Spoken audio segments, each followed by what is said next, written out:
Hello guys, সবাই কেমন আছো? আশা করছি সবাই খুব ভালো আছো। তো আমার সকালবেলা উঠে ডিউটি শুরু হয়ে গেছে, রান্নার ডিউটি। কারণ রান্না করব, খাওয়া দাওয়া করে যাবে বরের ডিউটি আছে। ও সকালবেলা খাওয়া দাওয়া করে যায়, আবার দুপুরের টিফিন নিয়ে যায়। তো আজকে আমাদের বৃহস্পতিবার, নিরামিষ রান্না হয়। তো দেখো এখানে পনির বসিয়ে দিয়েছি, পনির করব। আর উস্তে আর আলু দিয়ে তিতের ঝোল করব। ওটা গুছানো হয়নি, ওটা পরে গুছিয়ে নেবো, এটা রান্না করে। আর আমার শরীরটা ভালো না সেরকম। তো প্রথমে বরই বসেছিল রান্না করতে, বরই রান্না করছিল।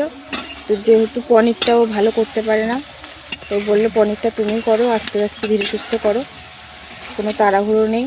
তাই ভাবলাম আমি করি, টুকটুক করে যেটুকু পারি করি। শরীরটা একদম ভালো না, তাও করছি। আর বর ভাত রান্না করেছিল, এই যে ভাত রান্না করা হয়ে গেছে। এবার পনিরটা আমি করব, তারপরে খাওয়া দাওয়া হবে। তো এতটুকুই, পনিরটা ভাজা হচ্ছে এখানে। তো আজকে আমাদের মেনু পনিরের তরকারি আর উস্তে আলু দিয়ে তিতের ঝোল, এটাই। তোমরা সবাই কেমন আছো অবশ্যই কমেন্ট করে জানিও। আর আমার রান্নার ভিডিও তোমরা কারা কারা ভালোবাসো বা কারা কারা দেখতে চাও কমেন্ট করো, আমি তাহলে সেভাবে দেওয়ার চেষ্টা করবো।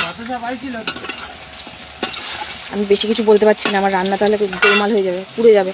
টাটা।